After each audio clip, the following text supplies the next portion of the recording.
वो भी वकील टाइप का कलुआ रहा होगा। तो उस कलुए ने कहा कि आप बेच नहीं सकते। वो कह रहा अरे ऐसे कैसे, मेरे पास कागज है, इसमें लिखा है अगर आपने 1,20,000 रुपए नहीं दिए तो मैं इसको बेच दूंगा।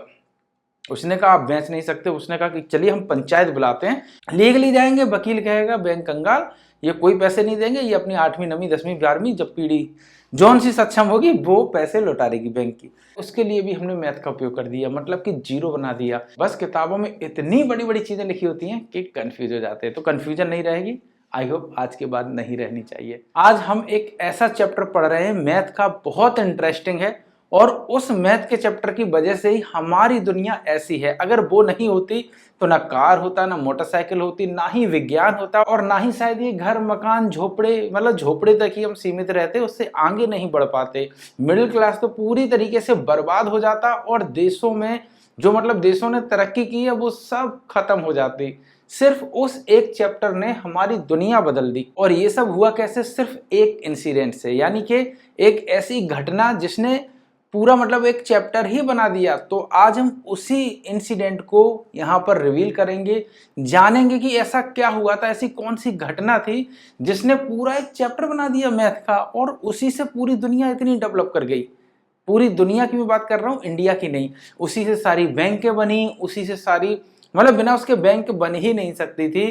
करेंसी का भी शायद उपयोग होता ही नहीं, सिर्फ उसी ने इतनी सारी चीजें बदल दी। तो हम उसी इंसिडेंट को पहले समझते हैं, व्हाइट बोर्ड का उपयोग नहीं करेंगे, ऐसे पहले समझेंगे। बहुत इंटरेस्टिंग है, स्किप मत करना। आपने मैथ की कितनी भी किताबें क्यों ना पढ़ी हो, कहीं पर भी ये मिलेगा नहीं आपको, लेकिन वो इंसिडेंट आपकी पूरी सोच समझ सब बदल देगा। कभी कंफ्यूज नहीं होंगे, अच्छे खासे नंबर आते हैं। तो ये जो घटना है ये बहुत ही मतलब कि पूरी मैथ, पूरी रेवोल्यूशन लाने के लिए बहुत जरूरी थी। तो इसमें एक आदमी डॉक्टर के पास जाता है और कहता है देखिएगा मुझे बहुत दिनों से खांसी हो रही, जुकाम हो रहा है, पता नहीं बड़ा कमजोरी टाइप की लग रही है। तो वो डॉक्टर देखता है, मतलब कि अगर भारत में है तो चिकित्सक देखता है, अपने अपने हिसाब से हर देश अपने अपने तरीके से उसको बोलते थे उस समय। तो वो जब डॉक्टर के पास जाता है तो डॉक्टर उसको कहता है कि देखो बचने के चांस बहुत कम है, हाँ अगर आप 2 लाख रुपए का इंतजाम कर लें। अब आप कहेंगे अच्छा 2 लाख की बात कैसे आ गई? देखो उस समय 1,000 2,000 रहा होगा, लेकिन मैं थोड़ा सा सही रिलेट कराने के लिए इसको सही रकम बोल रहा हूं कि अगर आप 2 लाख रुपए का इंतजाम कर लें तो बच जाओगे। उसने कहा कि ठीक है, 50,000 रुपए मेरे पास हैं, मैं जा रहा हूं अपने भाइयों से वगैरह से मांगूंगा तो व्यवस्था हो जाएगी, आप मेरा इलाज कर देना। वो जैसे ही गया घर में तो उसने अपने भाइयों से कहा, चाचा से कहा, और अपनी बहनों से कहा, मतलब बहुत सारे लोगों से कहा कि देखो मुझे 1.5 लाख रुपए चाहिए, तुम व्यवस्था कर दो। तो बहुत सारे लोगों ने, चूंकि अब वो मरने वाला था तो कन्फ्यूजन ही थी कहीं मर गया तो देगा कौन, तो हमारे मतलब रुपए चले जाएंगे। तो किसी ने 2,000 अपने मानवता के हिसाब से, जो भी रिलेशन वालों ने दिया, वो 50,000 रुपए की उसके पास व्यवस्था और हो गई।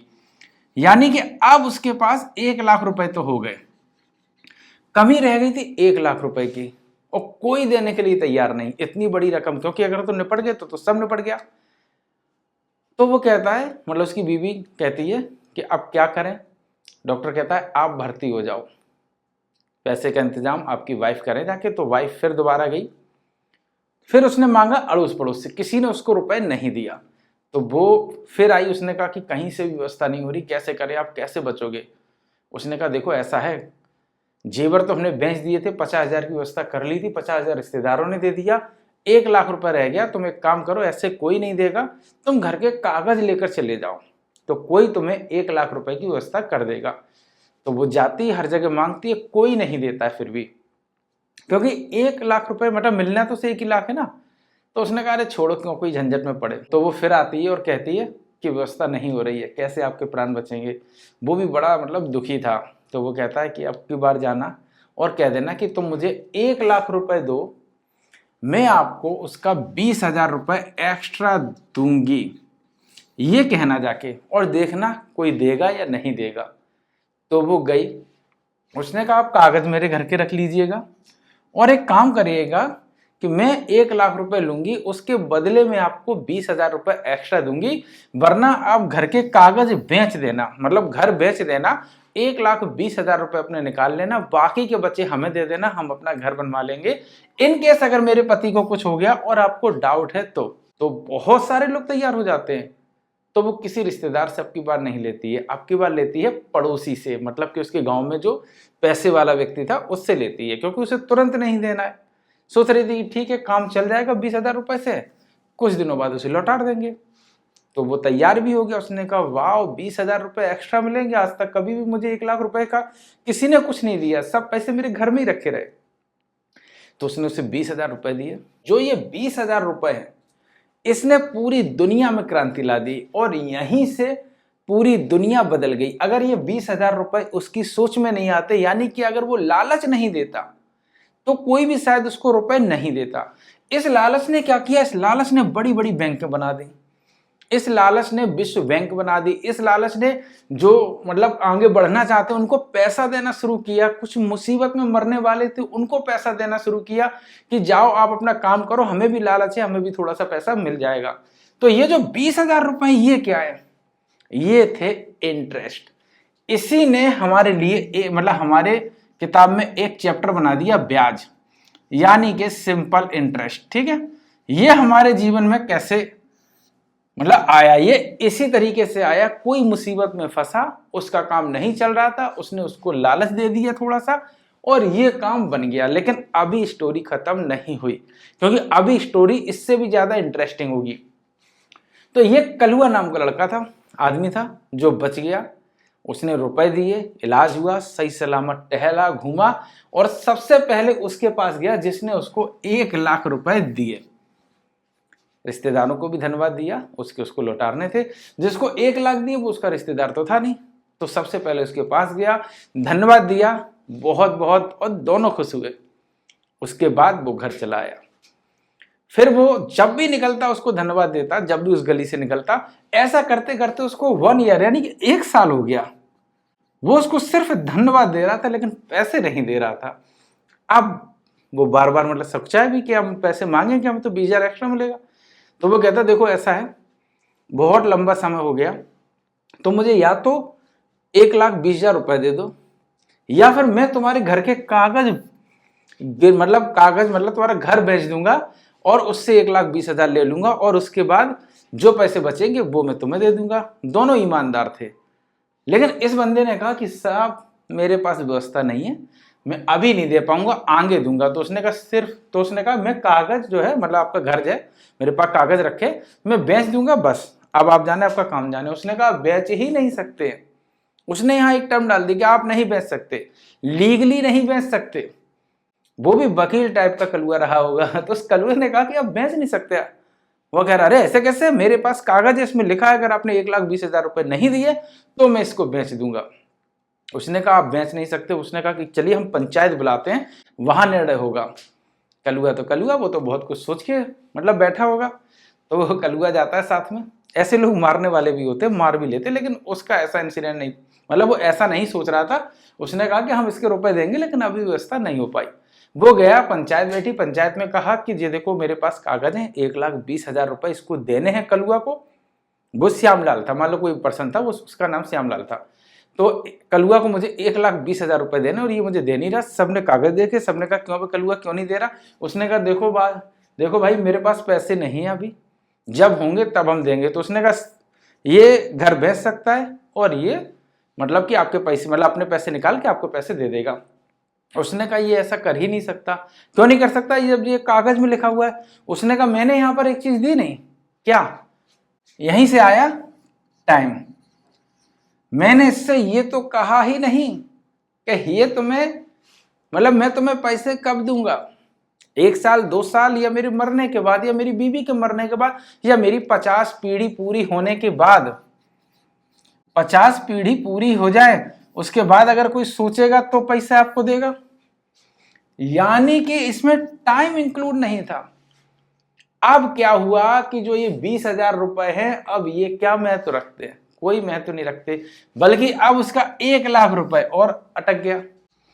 यानी कि वो 20 लाख रुपए तो छोड़िएगा, उसने कहा बेच तभी सकते हैं जब हम आपको मतलब ये रुपए नहीं दे, और हम तो देने के लिए तैयार हैं, लेकिन हमने टाइम इंक्लूड नहीं किया। कलुआ तो कलुआ है ना, तो कुछ कलुए चालाक बहुत होते हैं, ऐसे ही वो कलुआ था, वो इतना चालाक था कि उसने टाइम इंक्लूड नहीं कराया, और इसी वजह से वो पैसे नहीं दे रहा था। तो यहां पर क्या आया कि जब भी ब्याज अगर हम लेंगे देंगे तो उसमें टाइम जरूर इंक्लूड कराना है, वरना भैया सब खत्म, बैंक बिक जाएगी, पैसे दे देगी, कोई वापस नहीं करेगा, सब ले लेके भाग जाएंगे। और लीगली, वकील टाइप के लोग बहुत है ना, लीगली जाएंगे, वकील कहेगा बैंक कंगाल, ये कोई पैसे नहीं देंगे, ये अपनी 8वीं 9वीं 10वीं 11वीं जब पीढ़ी जौन सी सक्षम होगी वो पैसे लौटा देगी बैंक की। तो इसीलिए यहां पर टाइम इंक्लूड हो गया। अब टाइम इंक्लूड हो गया, ठीक है। उसने कहा कि देख कलुआ, अभी बहुत इंटरेस्टिंग, अभी कुछ नहीं खत्म हुआ, ये पूरा ही चैप्टर खत्म करना है मुझे, आज ही खत्म करना है, और सारी चीजें आप समझ जाएंगे, क्योंकि दुनिया का सबसे महान चैप्टर ये है और सवाल तो आते ही है इससे। अब वो कलुआ क्या करता है, वो कहता है ठीक है मैं इसको रुपए दूंगा, 1 साल का ब्याज मेरा 20,000 रुपए होगा। अब क्लियर? उसने कहा ठीक है, यानी 1 साल में 20,000 रुपए मुझे इसको एक्स्ट्रा देने हैं। उसने पूछा कि अच्छा ये बताओ कि मान लो मेरे पास 1 लाख नहीं हो रहा है तो मैं क्या करूं? उसने कहा ठीक है, तुम 20,000 रुपए साल पे देते रहना। वो भी खुश हो गया, उसने कहा ठीक है तुम 20,000 साल पे देते रहना, 5 साल में 1 लाख हो जाएगा। वो तैयार। उसने कहा ठीक है। अब वो गया, 1 साल बीत गई, उसने रुपए दिए ही नहीं। वो फिर गया, उसने कहा कि तुमने मुझे रुपए क्यों नहीं दिए? दूसरी साल हो गई, नहीं दिए। वो गया पंचायत, फिर पहुंच गई, तो सब पंचायत पहुंच गए, सबने कहा कि भैया ये हमें रुपए नहीं दे रहा है अभी भी। उसने कहा कि देखो मैं इसे 5 साल का इकट्ठा दूंगा। अब उसका दिमाग और चकरा गया, उसने क्या कहा कि मैं 5 साल का इकट्ठा 20,000 दूंगा, मतलब कि 1 लाख रुपए इकट्ठा दूंगा मैं। अब बताओ साहब, तुमने ये कहा कि 5 लाख रुपए मुझे 20,000 वो 20,000 साल का मुझे इसको पैसे देना है, तो मैं तो 5 साल का इकट्ठा दूंगा, अभी नहीं है। मतलब कलुआ बहुत चालाक, और पंचायत में भी कोई बैठा वो भी बहुत चालाक। उसने कहा कि ठीक है तुम पे थोड़ी बंदे से लगा दूं, वरना तुम तो हालत खराब कर दोगे, इसका पैसा देने का मतलब तुम्हारा इरादा है ही नहीं। और रियल में हम लोग जब लोन लेते हैं तो काफी लोगों का यही इरादा होता है। कमेंट करके बताओ किस किस लोगों का यही, मतलब कौन कौन का यही इरादा है कि भैया पैसा बैंक से लो, अब नहीं देना। कमेंट करके बताना। मैंने भी 2-3 बार किस्तें नहीं दी, EMI नहीं जमा की, ठीक है। यहां से क्या हुआ, पंचायत में बैठे एक बंदा कहता ना भैया अब ऐसा नहीं होगा। तो कैसा होगा?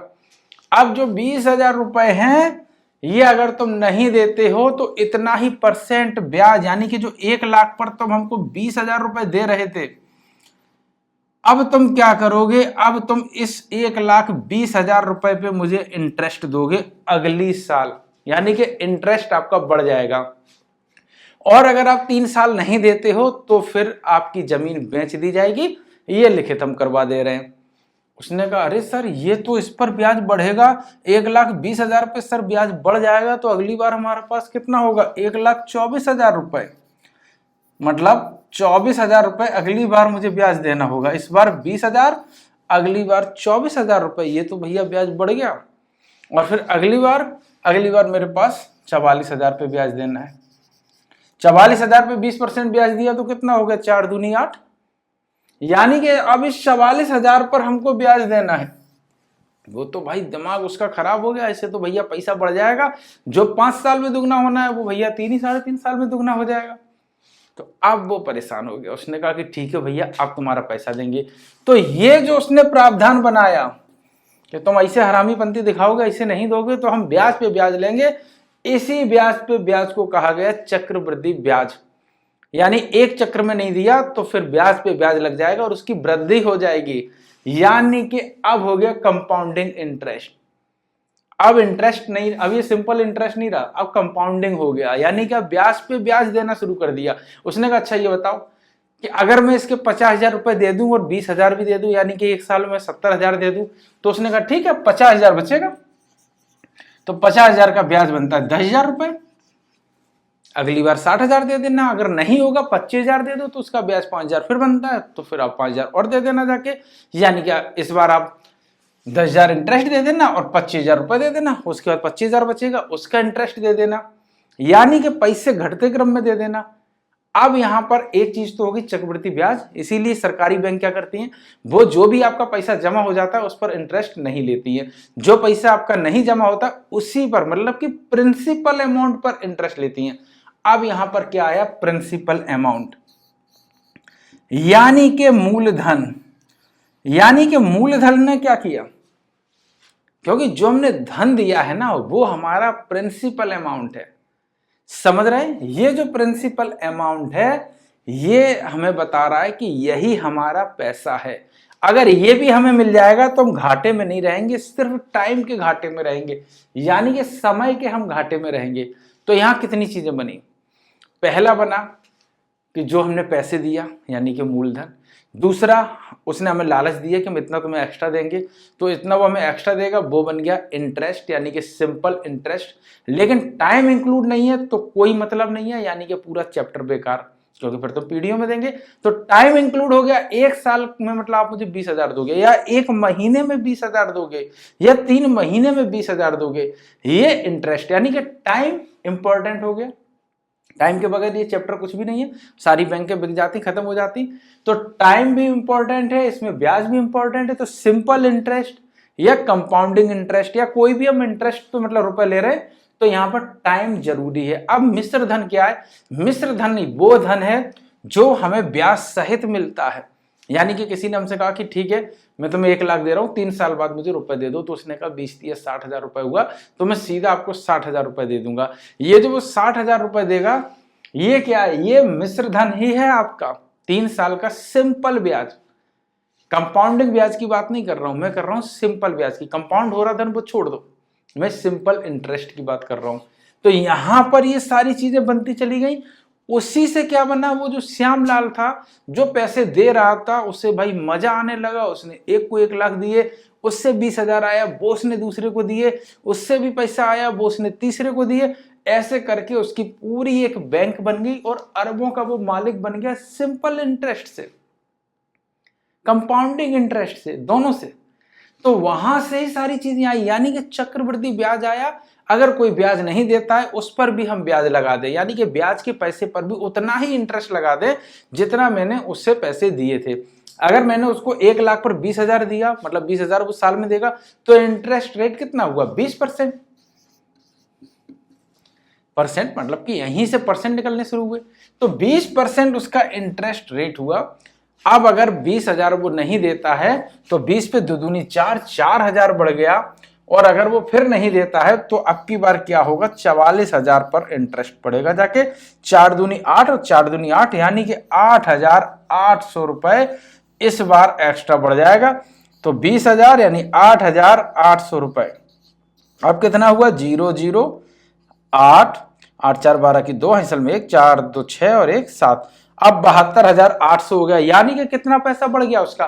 12,800 रुपए उसका एक्स्ट्रा बढ़ गया कलुआ की नालायकी की वजह से, ठीक है, या फिर जो पैसे नहीं देना चाहते उनकी नालायकी की वजह से। तो 12,800 रुपए उसका बढ़ चुका है। बाकी का वैसे उसका टोटल कितना होता जाके? वो 12,800 रुपए कंपाउंड इंटरेस्ट की वजह से बढ़ गया एक्स्ट्रा 3 ही साल में, वरना उसका 60,000 हो रहा था, इस बार 72,800 रुपए हुआ। अगर इस बार भी रुक जाएगा तो उसका धन दुगने से कम नहीं होगा। आई होप समझ में आया होगा। तो मिश्र धन क्या हुआ? जो उसको पैसा मिला, पूरा पैसा मिल गया, साथ में ब्याज मिल गया, यानी कि अब कोई भी उधारी नहीं रह गई, वो मिश्र धन है जिसमें सारा पैसा ब्याज सहित आपके पास पहुंच जाए। मूलधन यानी कि प्रिंसिपल अमाउंट वो है जो आपने दिया है, यानी कि अभी आप कर्जदार ही हो, मतलब कि आपने दूसरे को दे दिया, वो तो कर्जदार है, नहीं लौटाएगा तो आप घाटे में हैं। अगर वो आपका प्रिंसिपल अमाउंट लौटा देता है तो एटलीस्ट आप घाटे में नहीं हो, और उस पर जो ब्याज है वो आपको मिलेगा, वो इंटरेस्ट रेट है। तो पूरी कहानी में यही सब चलता रहा। अब इस कहानी ने हमें क्या बताया? इस कहानी ने हमको ये बताया कि अगर कोई बंदा मुसीबत में है और वो किसी से भी मांगेगा, कोई नहीं देगा, लेकिन अगर वो उसे लालच दे देगा, यानी कि ब्याज क्या है? ब्याज एक लालच है। वो लालच अगर वो दे देगा कि मैं तुम्हें 1 लाख पे 20,000 रुपए या 10,000 रुपए एक्स्ट्रा दूंगा, तो उस लालच में वो एटलीस्ट उसकी मदद कर देगा। और यहीं से पूरे बैंकों का कॉन्सेप्ट बना, और बैंक बनी कि ठीक है मैं आपको थोड़ा सा रुपए दूंगा, आप मुझे उसका ब्याज दे दो, मैं आपकी जरूरत की चीजें पूरी कर दूंगा, या जो भी आपको नीड है, आपको शिक्षा लेनी है, आप लोन ले लीजिएगा, एजुकेशन लोन, हम उस पर आपको ब्याज, मतलब हम ब्याज लेंगे, क्योंकि वरना हमारी बैंक मतलब चलेगी नहीं, फिर दूसरे को नहीं दे पाएंगे ना। अगर तुमसे हम कुछ लेंगे नहीं तो दूसरे को कैसे देंगे? अगर आपको कार चाहिए तो आप लीजिएगा पैसा, अगर आपको क्या नाम है मोटरसाइकिल चाहिए पैसा लीजिएगा, घर चाहिए पैसा लीजिएगा, कोई भी चीज चाहिए आप लोन पर पैसा लेकर उसको बनवा सकते हैं। और पूरा मिडिल क्लास तो इसी पर टिका हुआ है। अगर लोन ना मिले ना तो उनके घर पे ना एसी हो, मतलब कुछ भी ना हो, झोपड़े से बस थोड़ा बहुत घर बनवा लें ले देकर खींचतान कर, लेकिन घर के अंदर कोई भी सामान ना हो। इसने गरीब मजदूर के हाथ में मोबाइल ला दिया। इसी रेवोल्यूशन ने जब इंटरेस्ट बना, इसी ने विश्व से बैंक मतलब विश्व बैंक से पैसा दिया देशों को, उन्होंने तरक्की की, सड़कें बनवाई, सब कुछ किया, और वही पैसा विज्ञान के पास गया जिससे कि उन्होंने एक्सपेरिमेंट किए, नई नई चीजें बनाई। अब सोचिएगा कोई मोबाइल बन रहा है और खरीदने वाला है ही नहीं, क्योंकि पैसा इकट्ठे नहीं कर पाया। मतलब ना नॉर्मल तेल होगा ना राधा नाचेगी, यानी कि पैसे बन ही नहीं रहे हैं तो क्या करेंगे। जब पैसे नहीं बन रहे हैं तो चीज खरीदेंगे नहीं, चीज खरीदेंगे नहीं तो एक्सपेरिमेंट होगा नहीं, फिर वही हमारे पास हेलो हेलो वाला फोन रह जाता। तो सारा काम बैंकों ने बदला, बैंकों से हम यहाँ तक पहुंचे, इतनी तरक्की कर पाए, और यहीं से पूरा चैप्टर बना। एक मजबूर आदमी ने पूरा चैप्टर बना दिया, और इसीलिए हम पढ़ते रहते हैं। ब्याज टाइम उसमें इंक्लूड इसीलिए होता है। अब हम इसके सूत्र पढ़ेंगे, फॉर्मूले पढ़ेंगे कि ये कैसे वर्क करते हैं, यहाँ पर टाइम का क्या रोल होता है, और उसमें हम कोशिश करेंगे कि जो किताबों में लिखा है वो ठीक है, लेकिन हम उसमें क्या आपको एक्स्ट्रा समझा सकते हैं, ऐसा क्या समझा सकते हैं जिससे आप कभी कंफ्यूज ना हो। इसमें आई होप आपको सब कुछ समझ में आया होगा कि एक कलुआ था, बीमार पड़ा, उसके पास पैसे नहीं थे, उसे पैसे लेने थे, जिसने दिए वो प्रिंसिपल अमाउंट था, जो उसने देने का वादा किया वो उसका ब्याज था, और उसके बाद उसने टाइम इंक्लूड नहीं किया तो वो शायद कभी भी नहीं देता। लेकिन टाइम इंक्लूड करना बहुत इंपॉर्टेंट हो गया, तो बैंकों ने टाइम इंक्लूड कर लिया, 3 महीना, 1 महीना, छमाही, या फिर सालाना, या फिर 2 साल, जो भी है। उसके बाद उसने उस पूरे पैसे को जब हमने लौटा दिया, वो उसका मिश्र धन बन गया। और कुछ चालाकी करते, पैसे नहीं देते, तो बैंक ने कहा इन सब पर ब्याज लाद दो, अब ये ब्याज पर ब्याज देंगे। वो कंपाउंड इंटरेस्ट हो गया, मतलब वो कंपाउंडिंग होने लगी उस धन की। तो उस तरीके से आप पैसे देंगे, क्योंकि आपके पास बहुत सारा पैसा हो जाएगा। चीजें गिरवी रखना भी वहीं से सीखा लोगों ने कि भाई अगर कोई पैसे नहीं दे रहा तो चीज रख देंगे, उससे ज्यादा की रख देंगे, ताकि वो बेच कर पैसे ले सके। लेकिन टाइम इंक्लूड नहीं करेंगे तो वो कभी नहीं ले पाएगा। तो सारी चीजें इसी से चली, मूलधन, मिश्रधन, टाइम, सब चलता रहा, और सारे की सारी चीजें यहीं से बनी। जो कंपाउंडिंग इंटरेस्ट है, मतलब कि चक्रवृद्धि ब्याज है, वो भी अपने आप में एक सेपरेट, मतलब कि उसको हम समझ सकते हैं। तो अब आप कमेंट करके बताइएगा, क्या आप इन सब चीजों को फॉर्मूले के रूप में, बकायदा क्लासेस के रूप में लेंगे, मतलब कि पढ़ना चाहते हैं? अगर चाहते हैं तो कमेंट करिएगा यस सर हम चाहते हैं। और ऐसी स्टोरीज के जरिए अगर आपको समझ में आया हो तो फिर आप पूछिएगा, बताइएगा कि आपको किस चैप्टर को पढ़ना है, समझना है, जानना है। सिंपल मैथ ऐसे ही बनी, क्योंकि मैथ हमारी रियल लाइफ में यूज होती है। मैथ ही है जो सब कुछ है।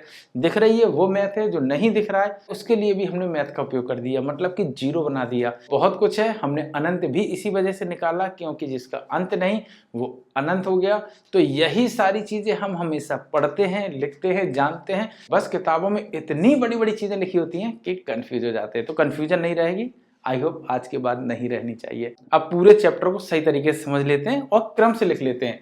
जब वो 1 लाख रुपए लेने गया तो प्रिंसिपल अमाउंट क्या था उसका? प्रिंसिपल अमाउंट कितना था उसका? वो था उसका 1 लाख रुपए, जो वो कलुआ ने मांगे थे, ठीक है, जो श्यामलाल ने दिए थे। फिर उसके बाद उसने कहा कि 20,000 रुपए मुझे और दे दो। तो ये क्या था? ये था हमारे पास सिंपल इंटरेस्ट, ठीक है, सिंपल इंटरेस्ट 20,000 रुपीज। जब वो रुपए नहीं दे रहा था, छोड़ो, अब उसने ये रुपए से वापस नहीं किए, 3 साल बाद किए, तो यहां टाइम क्या आ गया? 3 इयर्स। क्या आ गया? 3 इयर्स, यानी कि उसने 3 साल बाद उसको रुपए पैसे मतलब वापस किए। पूरे के पूरे रुपए अगर वापस किए तो अमाउंट कितना हुआ? यानी कि जो इसका मिश्र धन है वो कितना हुआ? प्रिंसिपल अमाउंट को हम बोलते हैं मूलधन, सिंपल इंटरेस्ट साधारण ब्याज, दिख रहा है साधारण ब्याज, टाइम समय, इसके बगैर कुछ भी नहीं है, मैंने अभी बताया। अमाउंट यानी कि मिश्र धन, ठीक है। ये जो उसने पूरा रुपए वापस किया, यानी कि 3 साल बाद उसने कितना वापस किया? 1,60,000 रुपए। और उसका मूड फिर गया तो उसने क्या किया? चक्रवृद्धि ब्याज यानी कंपाउंडिंग, हम चक्रवृद्धि लिख देते, चक्रवृद्धि ब्याज, ठीक है, चक्रवृद्धि ब्याज, ब्याज यहां लिख देते हैं, कंपाउंडिंग, ठीक है, कंपाउंड तो कंपाउंड इंटरेस्ट मतलब कि चक्रवृद्धि ब्याज, ठीक है, इंटरेस्ट, ठीक है, कंपाउंड इंटरेस्ट कितना हुआ जाके उस पर निकालना पड़ेगा, उसके लिए एक सूत्र है, ठीक है। तो अगर 3 साल का लिया तो हमें कितना देना है, 72,800 रुपए। आई होप ये बात समझ में आ गई। तो मैंने सबको एक कलुआ की कहानी से समझा, जाना, किस तरीके से चीजें बनी थी, किस तरीके से शुरुआत हुई थी, मजबूरी का फायदा उठाते हुए एक बंदे ने पैसे दिए, दोनों का काम बना, उस पर एक ब्याज बना, ब्याज की एक समय सीमा तय हुई जो कि वो भूल गया था, उसकी वजह से परेशान हो गया। तो ऐसा ही बैंकों में भी हो सकता था। तो उसने समय सीमा तय की कि 1 साल में इतना पैसा देना है, दूसरी साल में इतना, तीसरी साल में इतना, और वो पैसा देने में अगर आनाकानी कर रहा है तो उसका दिमाग फिर गया। उसने कहा कि ठीक है, अगर तुम 1,60,000 वापस नहीं करते हो तो हर साल ब्याज पर ब्याज मतलब ब्याज पर ब्याज देना होगा। जो ब्याज पर ब्याज देना है वो हमारा 1,72,800 रुपए बना जाके, यानी कि अब हमें एक्स्ट्रा रुपए कितना देना था, 12,800 रुपए, जो हमारा चक्रवृद्धि ब्याज निकला। यानी कि जो हमारे पास कंपाउंड, तभी तो कंपाउंडिंग का भाई बहुत अलग ही रोल है। इसीलिए जो शेयर मार्केट है वो अगर कहता है 12% पर ईयर दे रहे हैं तो बहुत बड़ी अमाउंट है। 15% बहुत बड़ी है, क्योंकि धीरे धीरे करके ये बढ़ जाएगी। शुरुआत के 5-6 साल नहीं लगेगा, लेकिन उसके बाद ये पैसे बहुत बड़ी अमाउंट लगेगी, ठीक है, क्योंकि इंटरेस्ट ही इतना हो जाएगा कि उस पर भी इंटरेस्ट मिलना शुरू हो जाएगा।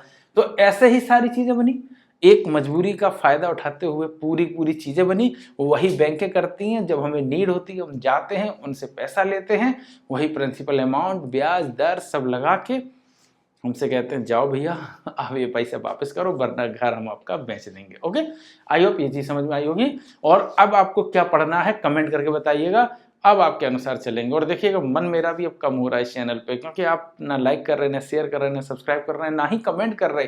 अरे एक कमेंट जरूर छोड़ो कि हाँ समझ में आ रहा है, एक लाइक जरूर करो कि हाँ पसंद आया, डिसलाइक करो, है बटन के नहीं बटन पता नहीं, डिसलाइक के बटन नहीं है तो छोड़ो, डिसलाइक नहीं है तो नीचे कर दो भैया पसंद नहीं आया, काला दिल भेज दो, पसंद आ रहा है तो भैया लाल दिल भेज दो, शेयर इतना कर दो कि किसी और को भी समझ में आए, और सब्सक्राइब तो कर ही लो, ताकि ऐसी हजारों वीडियो आपके साथ शेयर करें, फटाक से करें।